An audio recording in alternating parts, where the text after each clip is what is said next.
That's why he's not here. Because he's fulfilling Daniel's role, because Daniel couldn't be here tonight with us. He had another commitment. But the session is about understanding spiritual surgeries, because this month is the month of healing. Who is not looking for healing? There's probably nobody in the planet Earth who is not looking for it, unless they are babies and they cannot speak up.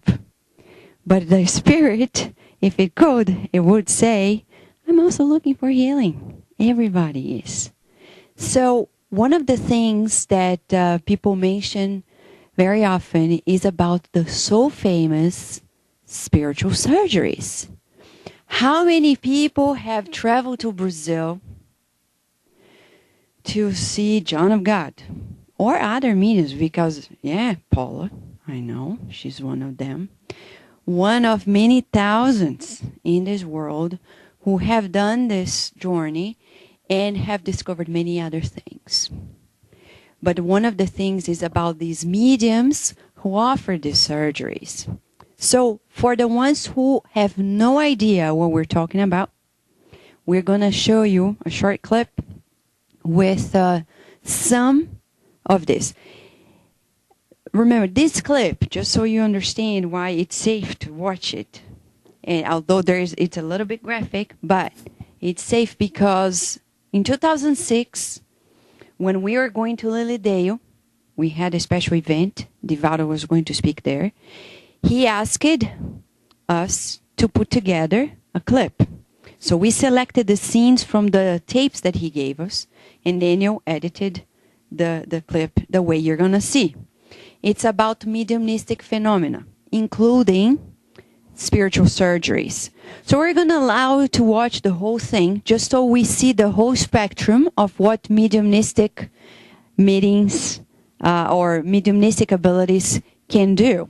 And then we're going to come back to the topic of spiritual surgery. So if you feel not looking at it at the beginning, close your eyes. And then we'll say, now you can look. And everything's going to be fine. Okay? I'm just going to turn off the lights here. And let's watch it.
actually encompasses very old footage that were in VCR tapes with Divaldo Franco.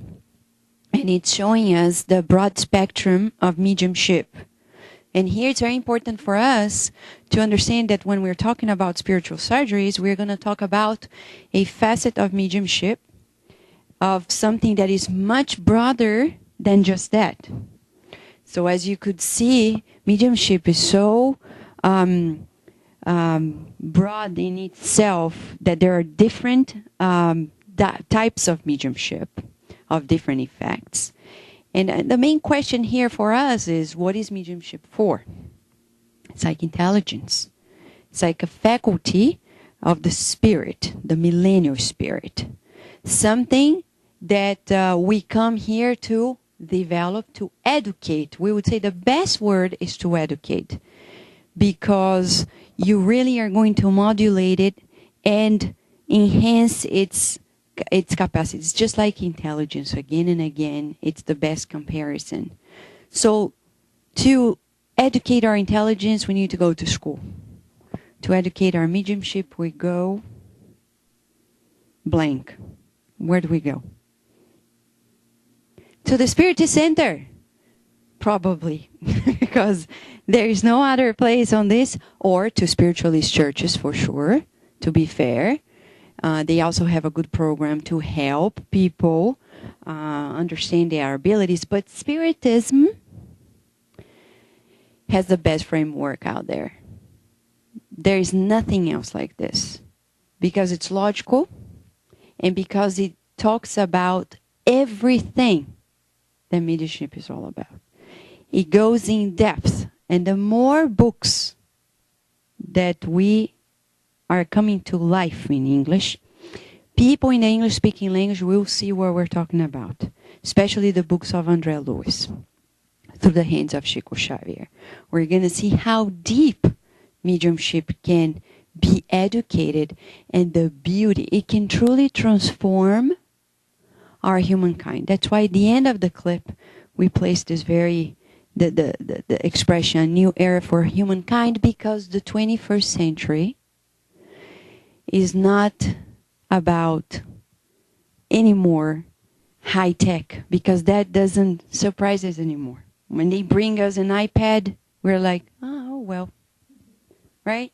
It's not a big deal anymore, because we know new things are going to come in that regard. But the big deal in this century will be the evolvement and the advancement of the human mind to levels never before seen, or seen very rarely, here and there. And people will see that's not the sole reason, but one of the reasons why in the subconscious mind of humanity, Harry Potter came to life and was a big hit. Because this new generation inevitably will have to face what many generations have postponed, which is deal with your psychic abilities. There is no running away from it. There is no like, oh, but I'm not a medium.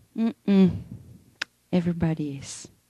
So when we talk about spiritual surgeries, we are talking about phenomena that, as you saw at the beginning of the clip, it shows that the mediums, and there are so many thousands of them in Brazil alone, every city has at least one.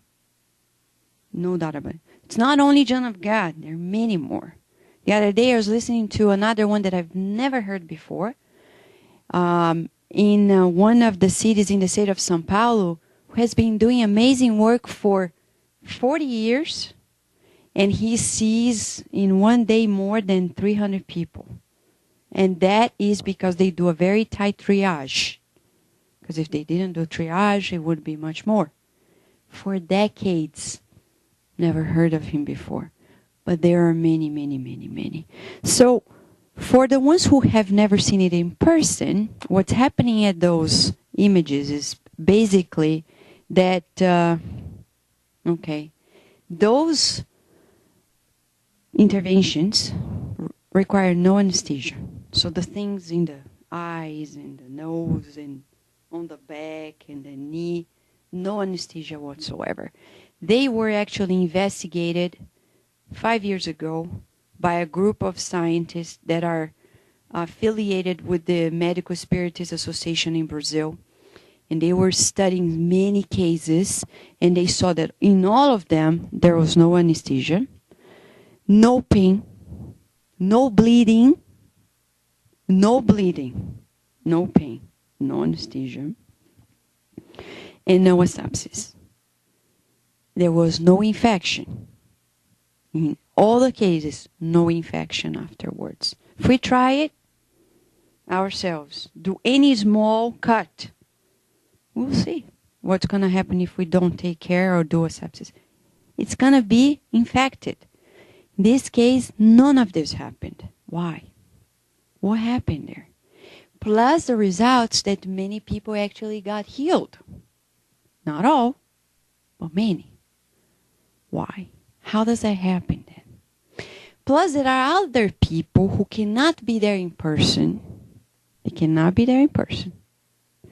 But that's what we call at a distance or absentee surgeries. They also got healed. How does that happen? How is that possible that somebody is elsewhere and they receive an intervention that is invisible? Some people call it invisible surgery.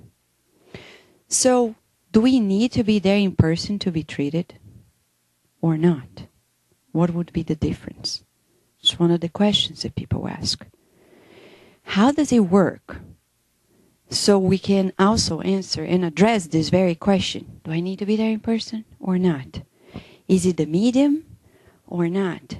Is it something in that land, the soil of the country? No, because we know that it happens elsewhere in the world.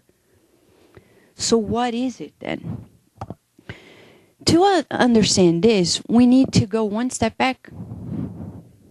Understand what diseases are. Because if we don't understand the roots of diseases, we can't understand how they get healed.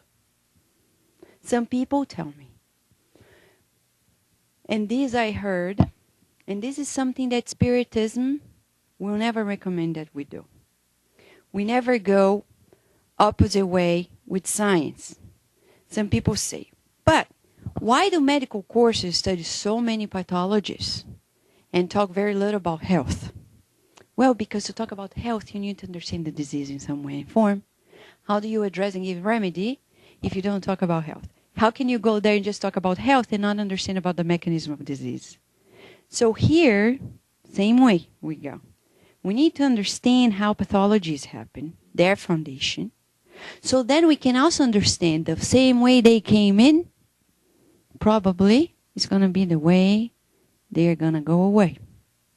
So that's why we need to deepen our understand about that. Health and disease are within the same package. So now the main question is, what is disease? What is actually disease? Disease is basically the word this is. It's the opposite of is. It's actually when things are not flowing.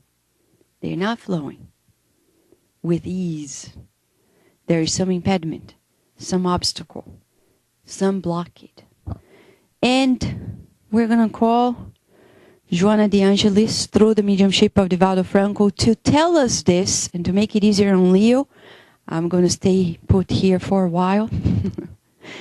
Illnesses, whichever they may be, are states of anomaly within the spirit that are exteriorized onto the physical body.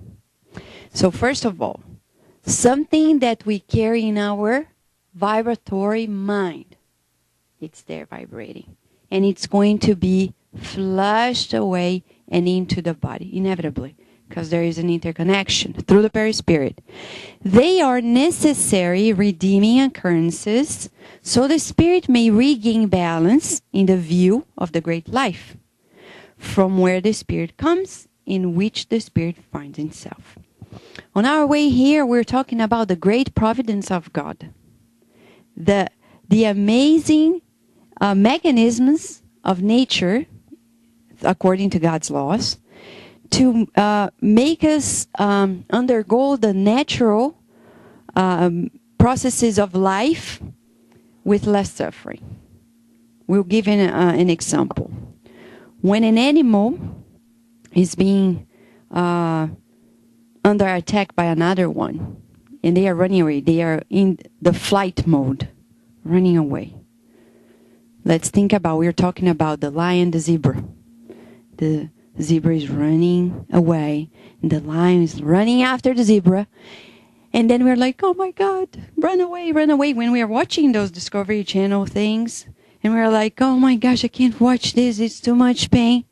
And the good news is, it's not that much pain. Probably no pain. Because as this zebra is running away, in the body, they are being released so many molecules, one of them being endorphin, which is protecting the zebra from actually feeling that immense pain when the lion catches her, bites, and you're like, oh, it's too much suffering. The zebra is not feeling.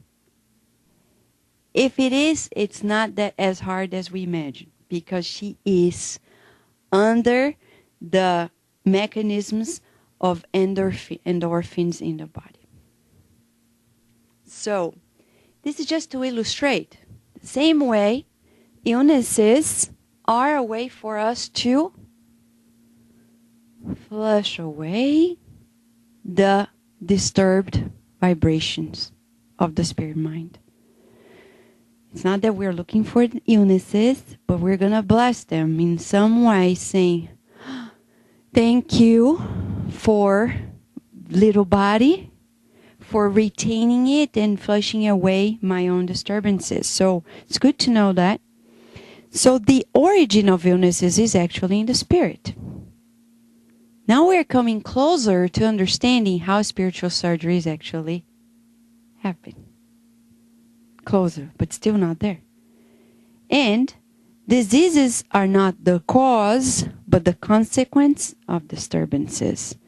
So when I get sick next time, I'm not going to say, this is my problem. It's already a solution. Because if it wasn't being drained, it could be very, very worse. Worse than that. So basically, when we talk about diseases, we are talking about the spiritual body that is being the interface between us and the physical body and contains these energy cells. So that's why we're showing this beautiful picture. These are actually neurons in the brains that were stained. And just to illustrate, we can picture these vibratory cells in the spiritual body, our perispirit. And what do we know? Joana de Anjos explains, each cell is the bearer of the beginnings of individual consciousness onto which delicate tissue, the evolutionary needs of human beings are imprinted. And she tells us more before we break it down. The cell in itself is the materialization, the product of the energetic mode created by the perispirit. The perispirit then is made of the collective of these cellular consciences. So, which means that for us, when there is a disease in the physical body, that disturbance was already imprinted before it appeared in the physical body. It appeared in the perispirit. Our perispirit has cells, and it retains these consciences of all these other cells. Which means to heal the body, what do I need to heal before then? Perispirit. Something that for us is invisible. For most of us, right? So now you're getting closer to how those surgeries happen. But there is a little more that we need to dig deeper. How do they actually happen? Well, this is pretty much how it goes. As we think, thoughts produced by the spirit are simultaneously transmitted to the areas of sensation, emotion, and action, imprinting their contents onto the mentioned energy cells, which then send them to the physical body. The nature of the thought mental waves will then either yield health or illness. So thoughts that are produced will transmit to these areas of feelings, behaviors, imprinting their contents in the energy cells of the physical body. So then I can change the matrix of the thinking process to change how they are going to be imprinted in the physical body. So the physical body is just like Plato said, the shadow in the cave. To extinguish the shadow, I need not to extinguish itself directly because I will never be able to. I need to go to the body or eliminate the light. Right? So in this case, we are talking about the thought that is then setting up a vibratory tone and sending out that message into the energy cells and then into the physical body. So when the mediums in the spiritual surgeries come and operate on us, they are not operating actually in the physical body. So we're going to ask this question, and if I forget to answer this at the end, you remind me, please. Is it really necessary, if this is the case, and the rationale, is it really necessary to have a physical knife and use it in the body if what I'm operating upon is not actually the body? Why do the mediums actually do this? And do all the mediums do that? These three questions are some that we need to address when we get to the end of the story. Okay? Last slide. We need to get back to this and address this together, because you get to the conclusion together. So, the perispirit viral centers will then transmit its vibratory condition into the physical body. And that's how the health or the disease is established. Then, another thing to consider. When we talk about thoughts, we talk about thoughts that not necessarily are solely in the present. Look at the picture. This guy is thinking about something. He added something, and then something else, and then something else. He changed, or we would say, he enhanced, he intensified whatever he was doing there. He got to another level of intensity. Why we're saying this? Let's say this is one life. One life. Next life, I added something up. Next life, something up and something else. So the continuum of the thoughts will sooner or later impregnate that body, which means that not necessarily what we're experiencing today is something that began today. Maybe it's a thought that we emitted centuries ago. Chico Xavier himself, he had some physical problems, and the spirits were there helping him. There were many mediums, and one day there was a famous healing medium that people mentioned to Chico Xavier and said, "Hey, why don't you go there? He's going to fix you up." He said, "No, I'll go do surgeries with the doctors, but not with the mediums." Why? For many reasons. One of them being that he knew that that was a way for him, in his case, He's not saying we should not find doctors because he underwent surgeries. But there are some circumstances in which he said, I need this. Something that 2,000 years ago I decided to do, and now I need to expel it from me in this form. Other things, he went to the doctor and had surgery to get healed. So in our case, something we think today, maybe in next lifetime. In the book And Life Goes On, we're almost at the end of the book club on Thursdays. This coming Thursday, our book club is coming to the final chapters. And it's beautiful because in this book, which is probably one of the most amazing books in the whole Spiritist literature regarding spiritual novel, it tells us precisely how we are living in this physical body and we are always intermingling with the spiritual realm. Either they are helping us or not. And there is a passage in which they are saying, this guy here and this lady here, they are going to live X more years in the flesh. But they are already going to be prepared to reincarnate in such group. And they are going to get married with such person. And they are going to have such children. And they have barely finished their life. Think about it. You're seated here now. And there are guys up there who love you, love us.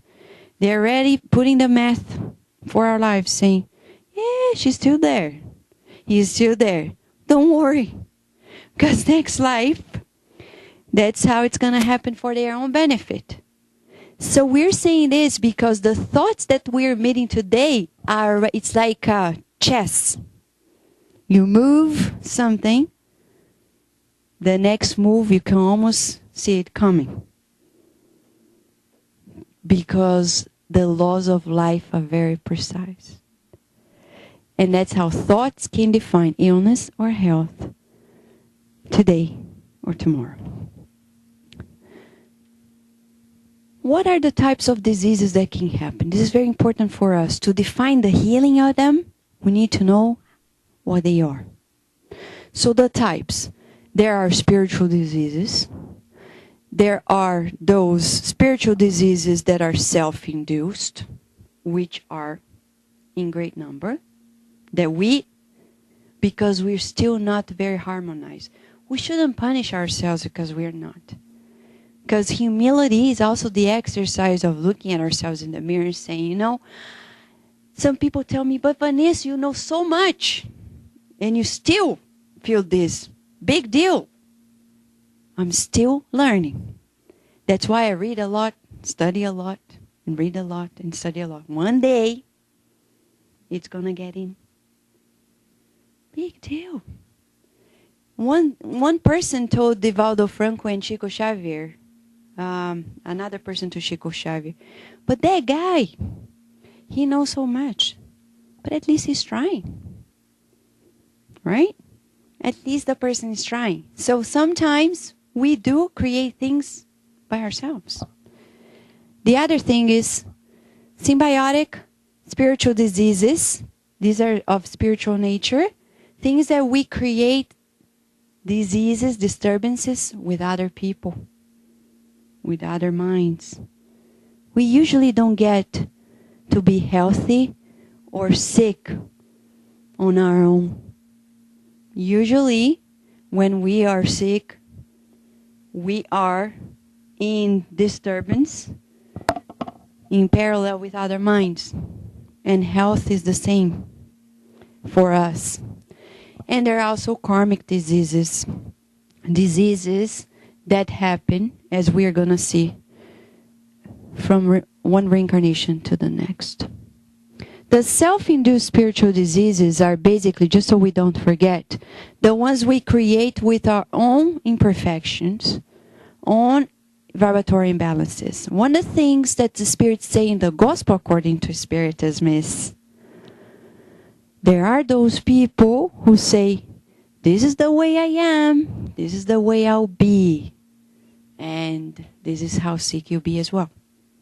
The Gospel according to Spiritism, there's a whole passage about it, saying, if I am stubborn, insisting on blocking evolution and the progress of myself, as we said in the prayer, the spirits were telling us, this workshop is all about reflection on transformation. Transformation of our deep selves. We need to believe that it's possible to transform ourselves at any time. Even if we don't succeed at once. As we try again and again and ask for help around us, we will get there. So the vibratory imbalances, they can create a self-induced spiritual diseases and the ones that we have against our own selves, consciously or unconsciously. For example, when we are grumpy. When we are grumpy, very likely we are creating a scenario of self-induced spiritual disease. Because that vibratory imbalance, because grumpiness is basically a vibratory imbalance. Right? If I complain about things all the time. If I am negative about myself, now this second case here. If I look at myself in the mirror and I don't trust that I'm capable of surpassing obstacles. If I look at myself saying, I am a loser. This is self-obsession. This is a way to send negative thoughts towards ourselves again and again. And say, you see, there's no way to fix you up, Vanessa. Looking at myself in the mirror. No way. You're never going to change. I tell that to myself. That's self-obsession. If I tell myself, you see, that's, for example, nowadays, big problem in our society, especially the Western culture, is eating a lot. And then we go eating, come back home and say, see, there's no way to change it. I can't control it. This is self-obsession. When I say, I cannot control my eating habit. Even if you think you can't, we should tell ourselves, I can and I will. So much so that one day you will believe it and you set a new pattern. Why? Because we are conditioning beings. If we create a new habit, it takes time to establish, to settle in, but then it becomes second nature. Today's habits are byproduct of a conditioning of another time.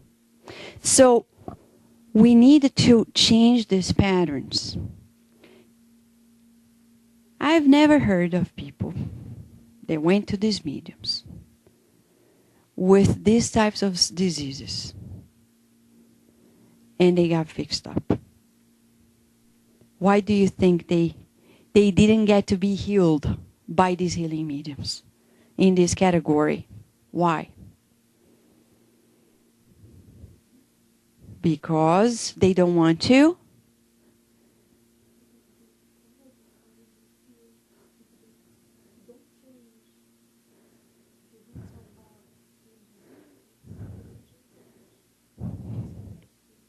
Society is telling us about these being in the root of the spirit, and they cannot be changed if not by the willingness, as Yasko mentioned, of the very person.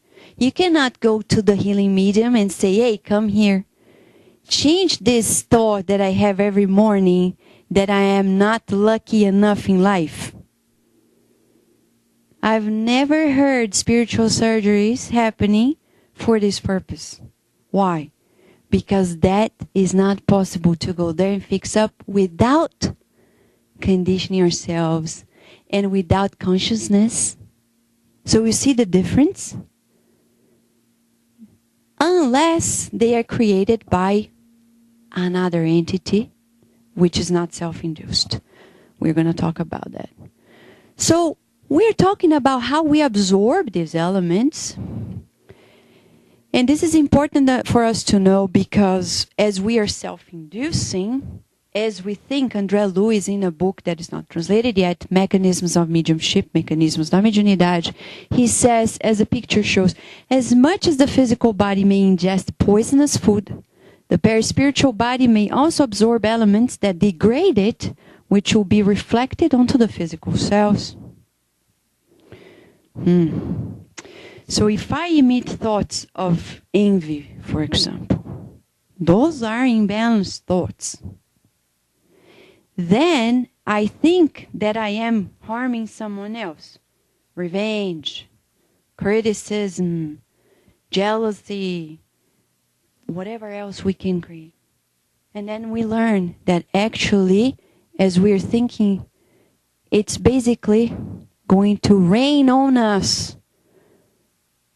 These emotions, they will rain on us, because as we think, we form these clouds of images, and then sooner or later, these fluids, they shower us. They can go elsewhere, but they also stay with us. So that's why when we say, don't be jealous, don't be envious, don't be angry, etc., it's to the benefit of the person, not necessarily to the person that is being angry at or being aimed at, but necessarily to the person that is feeling those feelings, because they are changing the vibration. It's like a radio. The minute that I'm feeling that, I'm changing the dial. And I'm listening a different type of music. And then I'm like disturbed. No wonder. Need to go back and find a good station that will soothe our minds, bring health, bring harmony. But this we need to work upon. The spiritual surgeries cannot do that for us. They can't. Because that begins within. And it's deeply rooted, as Celia mentioned, in the spirit.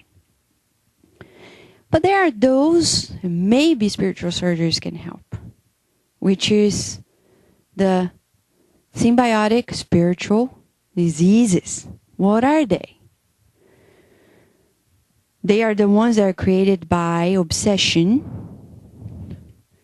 and can also be in the form of what we call fluidic infections. And let's explain what is this. Okay? Things that probably, you see parentheses here. We asked, where do we get to educate our mediumship? Where do we get to educate our emotions? One of the places, Spiritist Center. And then you go, it's like a school. And then here is a school. We learn about some laws that probably humanity, and very likely, will get to know in the near future. So we are pretty much at the vanguard of what humanity will easily chew upon in the next 100 years. And probably you'll be the teachers, teaching other people, multiplying this knowledge, multiplying this practice wherever you are. You're doing it now, but you double it up, the work, to disseminate the concept that when we think, and can you imagine what this is? The picture? Do you know what this is? Professionals in the field. Microorganisms. Microorganisms. Yeah, we have a specialist here. So, bacteria. What are they doing in this concept that we want to open up? Well, mental bacteria, or larvae, as André Luiz says, that can be injected in the mind and perispiritual body of other spirits. How? By affinity. So, as we think, we create images. André Luiz says that our inferior thoughts and feelings, they get the form of mental bacteria, and they can be spread out and create true infections. Oh, Vanessa, this is sci-fi now. Spiritual sci-fi. The Spiritist sci-fi channel. Well, whatever we name it. Whatever we name it. The reality is, it happens. So the question here is, can then in this case spiritual surgery happen to cut it out? Maybe at some level. But it depends on the root cause of it all. So let's go a little bit deeper to understand how this thing happens. Mental bacteria of what nature? Sexual imbalance. Really? Yes. Mental bacteria that are created by sexual imbalance, by hatred, by intolerance, by addictive behaviors. They really create, Andrea Luiz explains very clearly, that these are the main categories that can create this mental bacteria. And then we are living in this spiritual infection. And then whoever is living with us, if it's not balanced or is open, is going to be contaminated. Sometimes we have a whole family that gets to be that way. And then we need an intervention. But there is also the discarnate spirits playing a role there. If there is somebody around us in the spiritual realm feeling any of this, they are creating these mental bacteria forms. If we're not vigilant enough, we may contract those infections created by those mental bacteria. If we are here being hateful, we'll be tuned in and we'll easily, like a magnet, attract those mental bacteria and get the infection.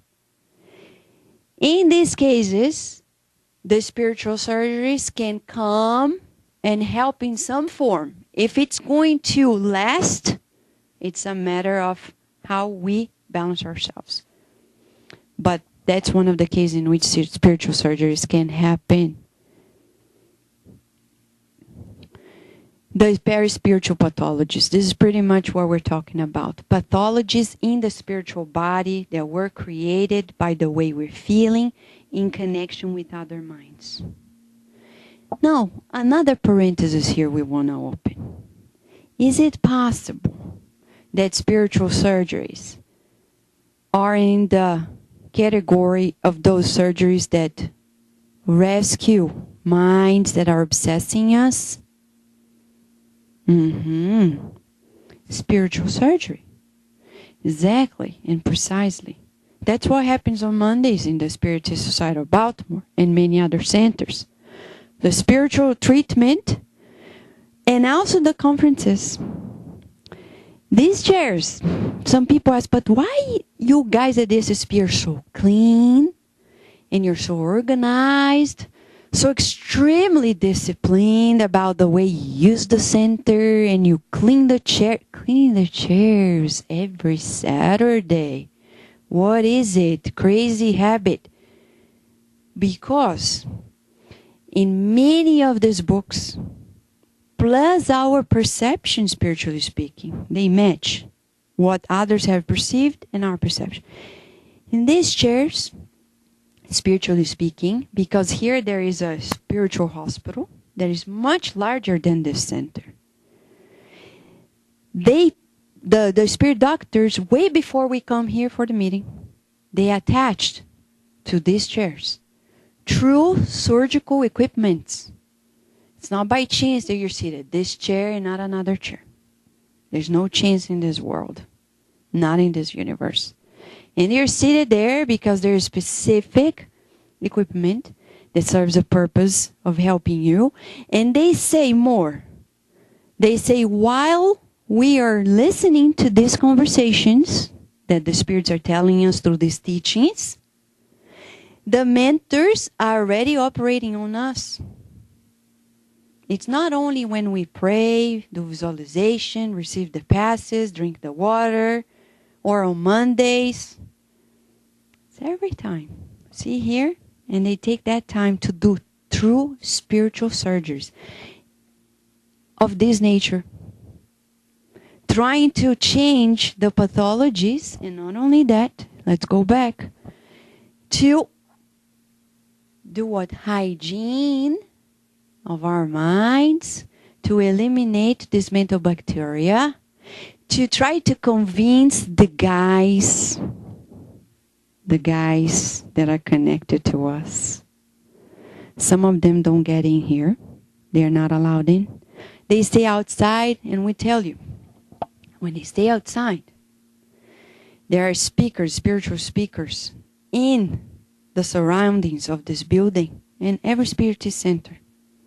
They stay outside, but God's mercy is such that they are listening precisely to what you are listening here. So they have a second chance there.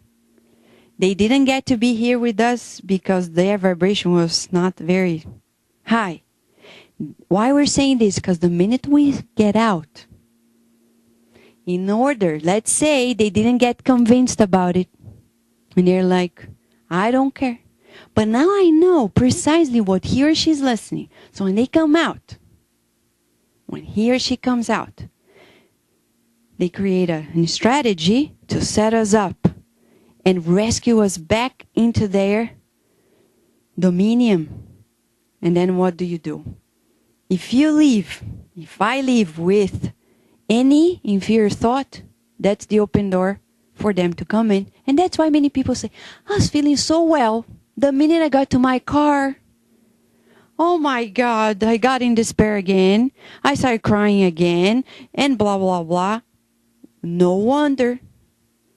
Because some of these guys who will be our friends in the future, if we work at that level, they are there waiting. They didn't get convinced. Some were rescued, others weren't. And then they wait for our open door, sometimes when we're driving. You're well and alive, driving back home or somewhere else, and then a thought about something at work, at home, fear, anxiety, comes, opens the door, and they come to help us to go down, down, down in that. So, spiritual surgeries can happen here. People don't need to take a plane and go to India, China, Brazil, elsewhere, because God is everywhere. And there are those treatments everywhere to levels we can't imagine, because the mechanism is beyond the location, it's beyond who is the medium, it's beyond anyone else but us and the Creator. And we'll see why in more detail, especially when we learn about the final category of spiritual disease. Because to talk about spiritual surgery, we are talking about spiritual diseases, karmic diseases. And this is the case of somebody who had a problem, reincarnated after going through some time in the spiritual plane, and then created another death or vibratory imbalance, went back there, prepared himself, and then another one, which is not very uncommon. We come here to fix up something. It's like when sometimes we realize how we are life when we have to go to do groceries. You go there thinking, I have to buy this. And you go there, and it's the last thing you do. Some people I know, they go there thinking about something, do everything else but. That's how probably we are in each and every incarnation. Yes, I'm going to do this, and then we reincarnate and get distracted. We look around, oh, it's so pretty. Let me go there. Oh, it's so much fun. Oh. And then, no wonder we go back like this guy. At the end of 3 reincarnations, like 3 deaths instead of 1. Because we are not paying attention.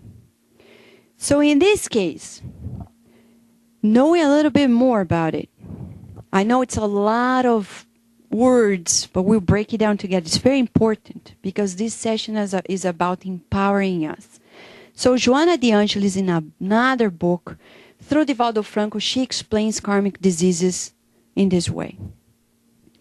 The discharge produced by vile feelings produces toxins of high hormonal makeup that modify the DNA coding, attaching to it this negative type of mental wave and its disturbing origins. As these fixations are repeated over time, the damage is worsened, thus imposing on us the need for complete behavioral change, starting even in the great beyond, before reincarnation. This repairing process is responsible for rebuilding the DNA, or the double helix, the two interlacing strands formed by very specific chemical substances. What is she saying? In other words, she's telling us that whatever we create, vibratorily speaking, is going to be imprinted in the physical body through the DNA. So if our child is born with a problem, it's not the parent's fault. Because that spirit had chosen, consciously or unconsciously, the disturbance for a good reason. The good spirits have chosen that opportunity. The parents are not to be blamed for anything. Not even for the good things. I gave him or her the good gene. No, that spirit attracted the good gene because other ones would not attract it. So the merit and credit is to the person that is reincarnating. So if we get sick for any reason and it has a karmic nature, how do you know it's karmic and it's not created in this life? For example, you don't smoke and you have lung cancer. In this life, we didn't smoke. Who knows in another life? And not necessarily lung cancer is all about smoking. Could be other reasons as well. But that's how we know. In this life, we haven't done anything directly. But we'll never know unless we're very good scientists of ourselves to know whether it's self-induced in this life or karmic, something that, as Dr. Ian Stevenson said, the diathanatic elements, which means through death, those elements came across and were imprinted in that new body. Can this be changed by spiritual surgeries? These, in any way and form? Okay, we got it. Maybe it can. Do you remember, let's go back one step. Do you remember the woman at Jesus' time? They had this 20 plus years of bleeding. That was karmic in many ways. 20 plus years. At that time, in the Jewish community, to bleed monthly was a bad thing for women. Imagine bleeding 20 plus years. No man would ever come close to her. Plus many other social problems she had besides the physical one. Anemia and etc. etc. Karmic. And then Jesus is there. In the middle of the crowd. The greatest healing medium of all times. He is there and then he feels that a virtue of him went away. What was that virtue? It's that vital fluid, because he was love, emitting love, irradiating love. And then when he turned around, who was it? It was the very woman. She got healed.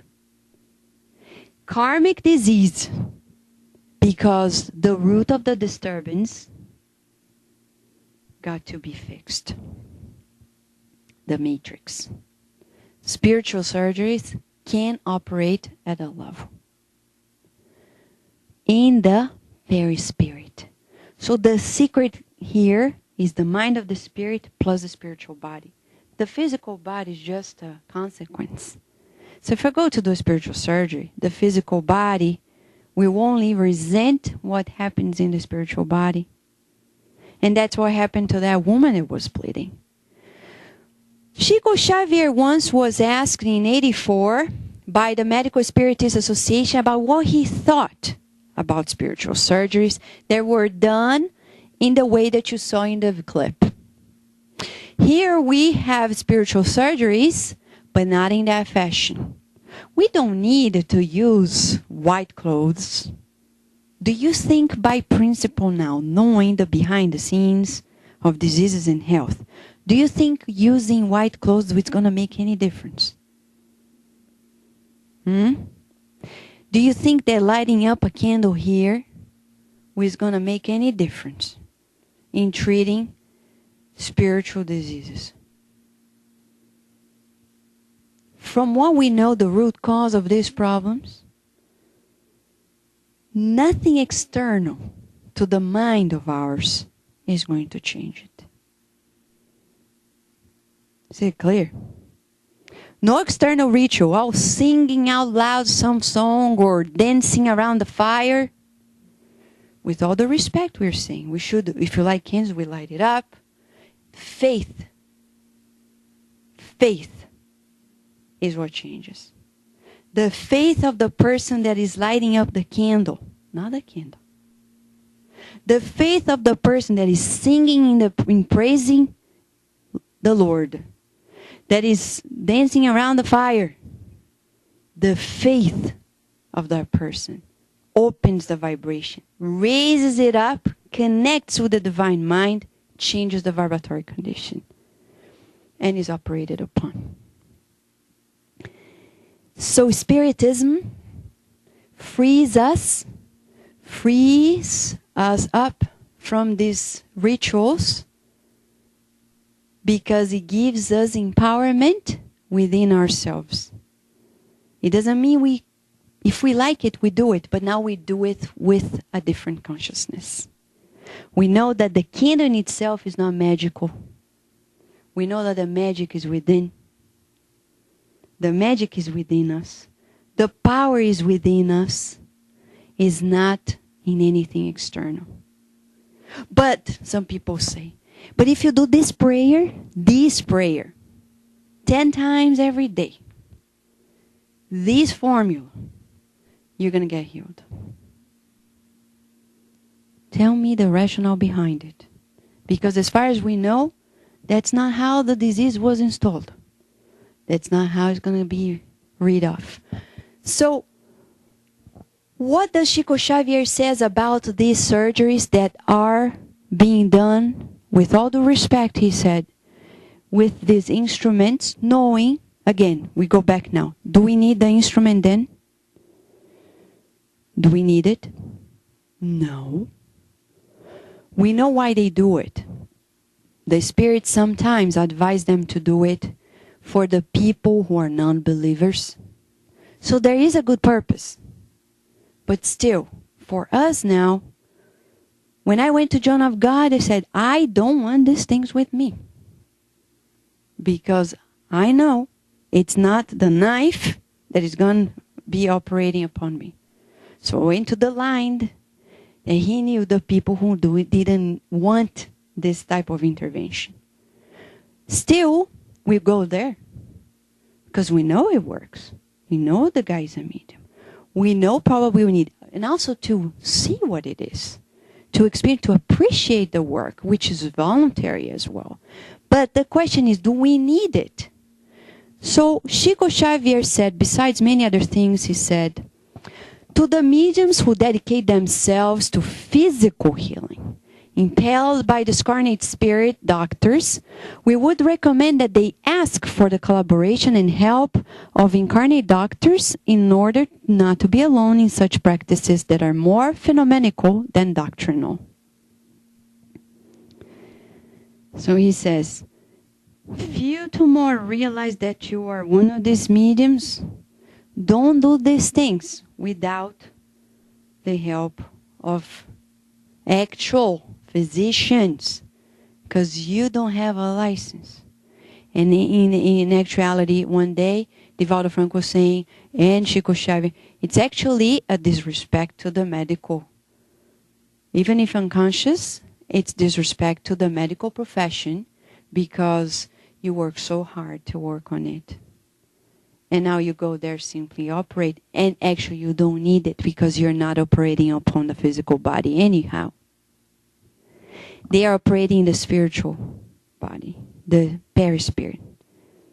And they have ways to activate brain areas, spiritually speaking, the spirits, so you don't feel pain.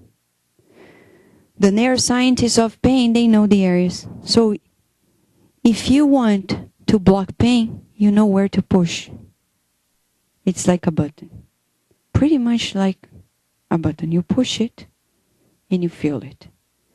No bleeding also comes through a substance that they use that operates in the spiritual body and is commanding in the physical body.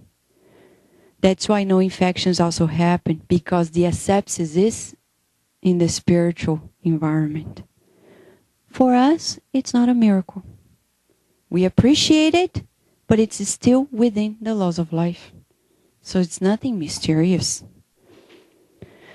Also, Divaldo Franco, in one of his books, he mentions to us, the Spirit actually, mentioned to us, Filomena de Miranda, certainly the role of mediumship is not to promote the cure. Mediumship is not here to kill the body. What is the sense of using mediumship to cure the body if the soul retains the disturbance? Jesus didn't come to heal the body of anybody. But he healed the souls and still does. So the role here of spirituality and mediumship is not to heal the body, to cure it. It is actually to heal the soul.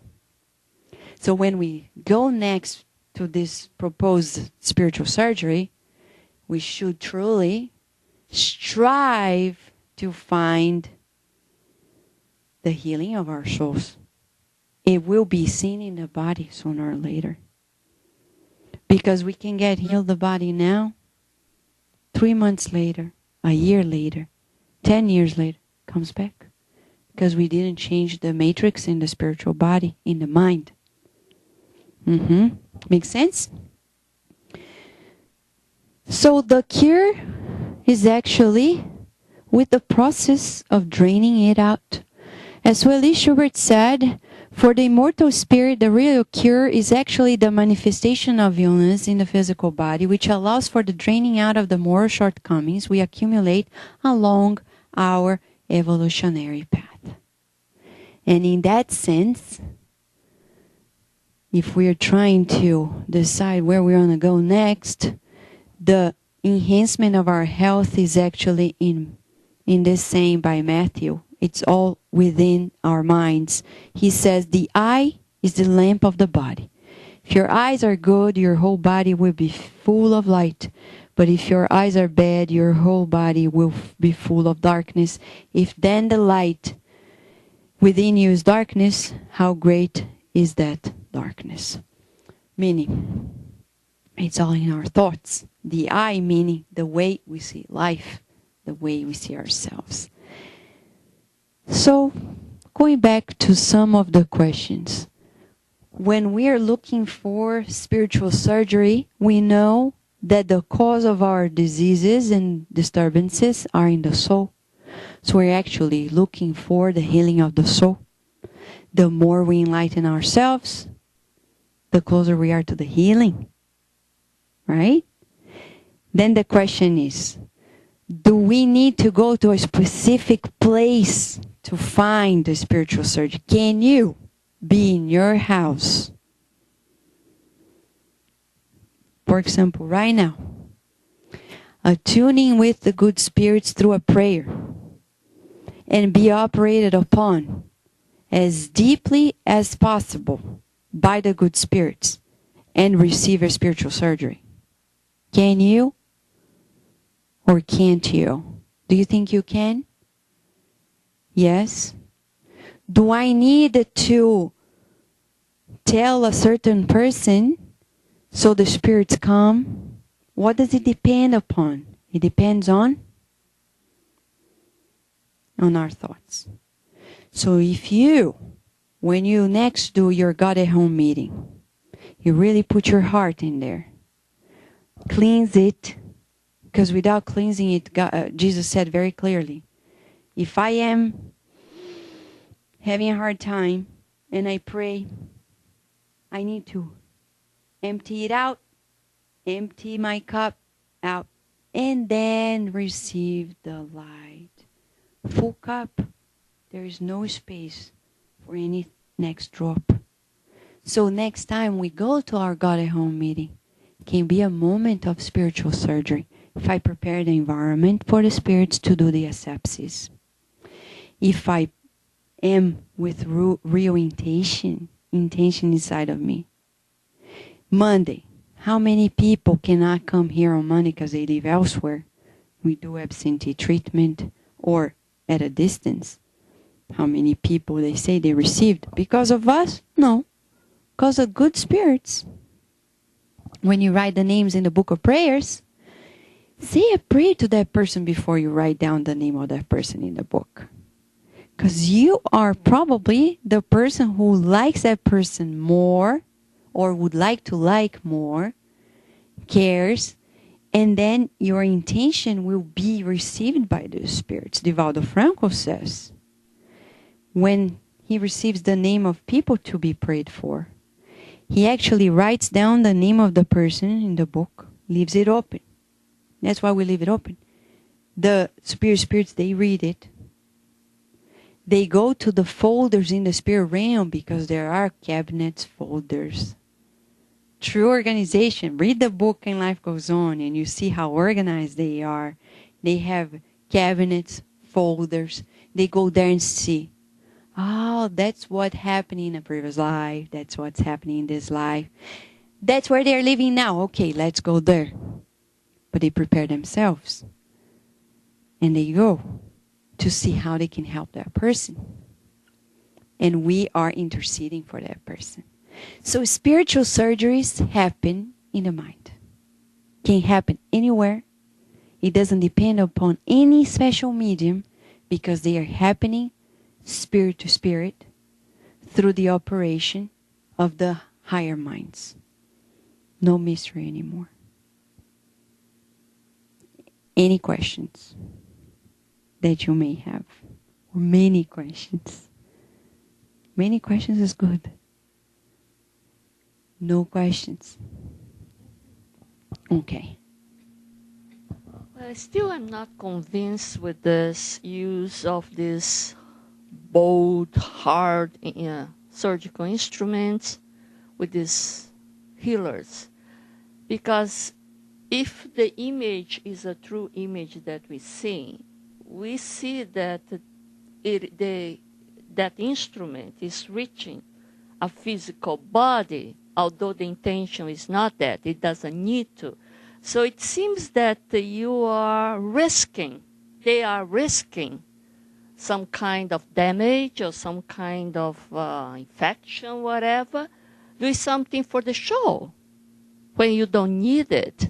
So I don't know how they explain, or then they don't report if there is some kind of damage or whatever, because you're using something that is concrete.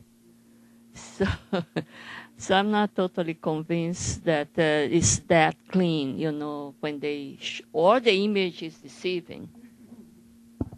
Okay, now we go to the troubleshooting page of the workshop. Because what happens is this. People here have seen it in person. I've seen it as well, since I was very little. Seen from the medium Edison to John of God. And it's as real as you can see the image. It's really amazing. Last time I was a John of God, saw this big guy, and John of God just hold him, brought him back like this, angling him, and put this thing in the nose, twisted around I don't know how many times. And the guy was still standing. No blood. No, not. If you try it, don't try it. Especially the children. Don't dare to try it because, probably you didn't understand what I mentioned. But the thing is, no bleeding, nothing. And you ask, my goodness, why? Actually, these many mediums who do this, they are not spiritists. That's a good observation. As Chico Xavier said in another part of his interview, he said, if they were spiritists, they wouldn't do it. And the mediums who are healing mediums and do spiritual surgery, they don't do these things because we know it's not needed. The ones who do it are still those who lack some understanding. No matter, you see, mediumship is independent of our knowledge and wisdom. You can have the greatest mediumship of life, not necessarily be a moral person or very wise, because mediumship is like intelligence. You can be very, we're not going to say evil, but not very superior in your thoughts, and be very, very sharp in your mind. It's independent of your moral outcome. Same for mediumship. They don't know the knowledge, they use it because they don't know. It's ignorance. And the reason why, in all the cases that were studied, I don't know every single case, but the cases that I know were studied, there was no infection or anything. It's due to the influence of the good spirits. Because the people who come, they're suffering.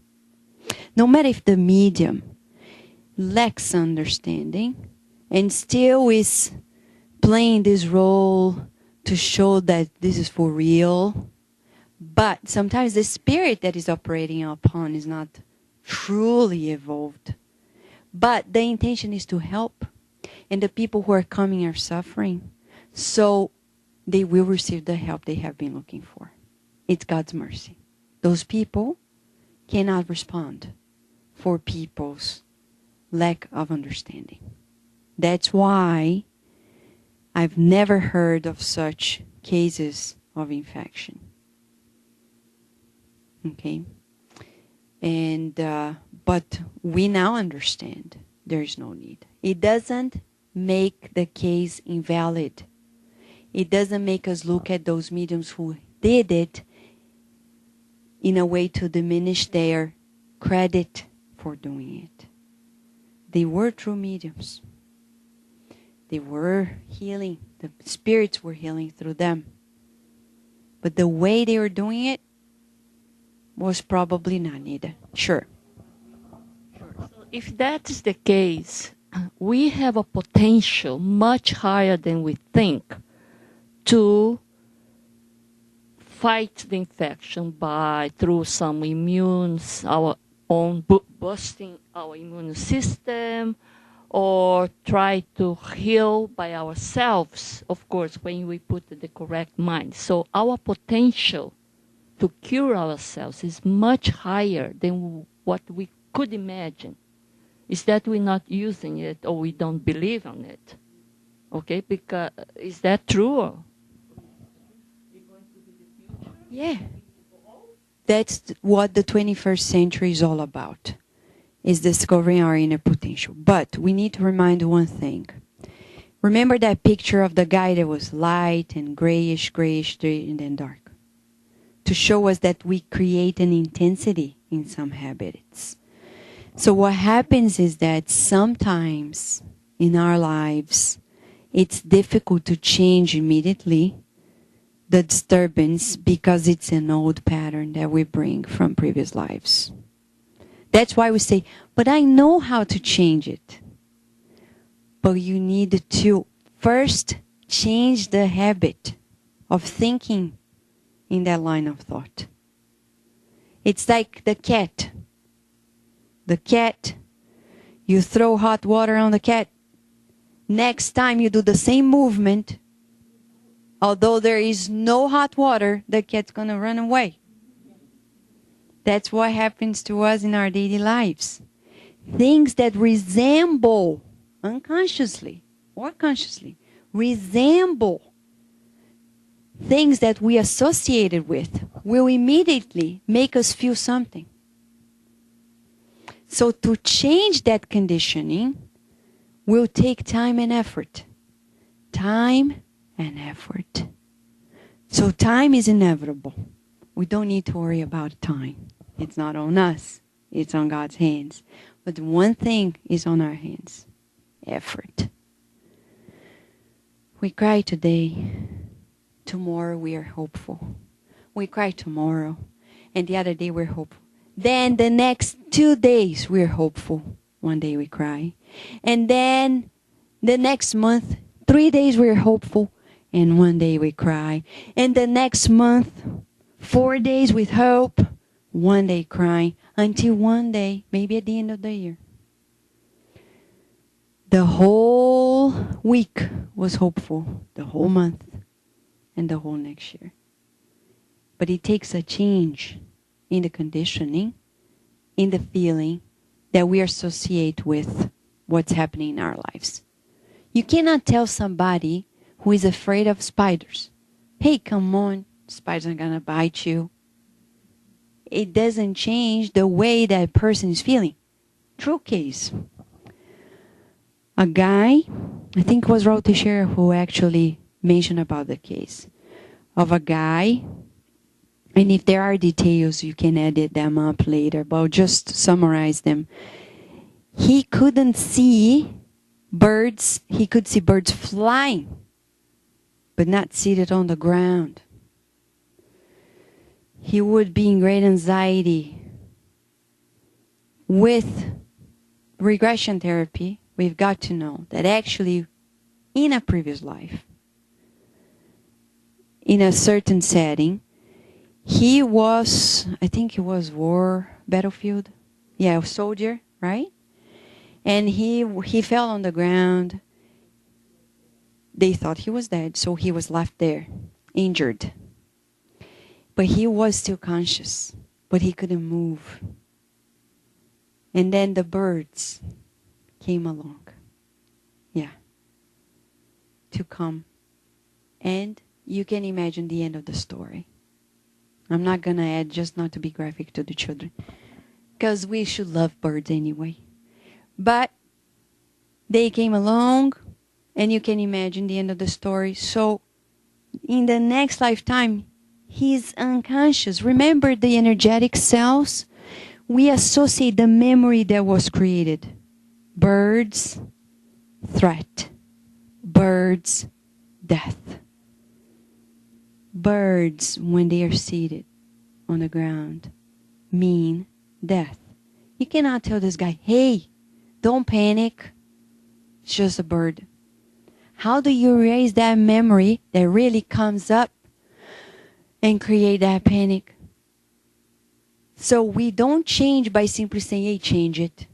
You need to go there and really change the association that is now at vibratory energetic level.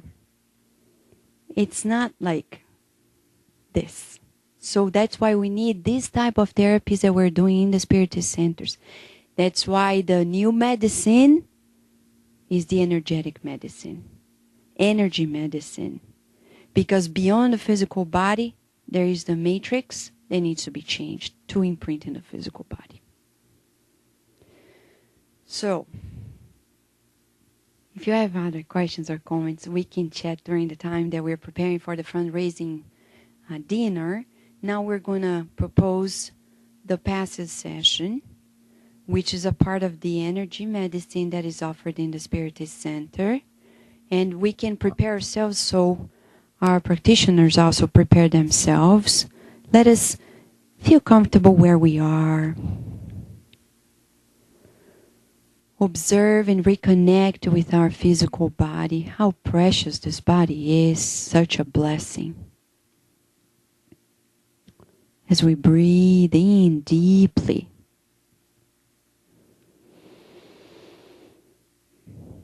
And retain this healing energy.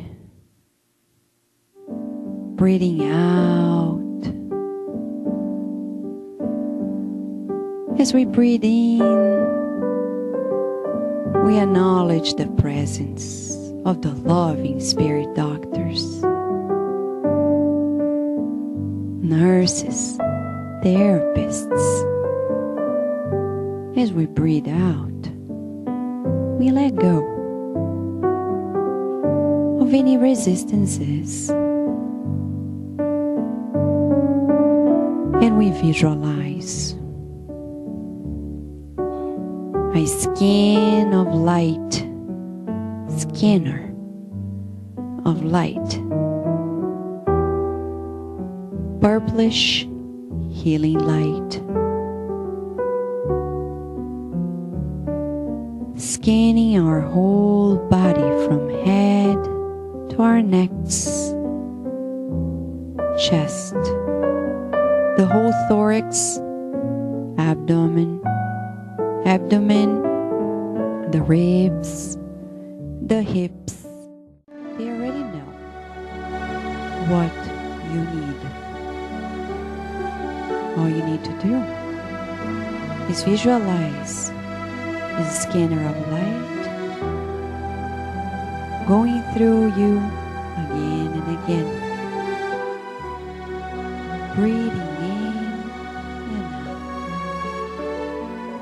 And through our practitioners, they will operate on you with what you need. All you need to do is to have faith. Faith in God, for God loves you unconditionally. God already sees you perfect.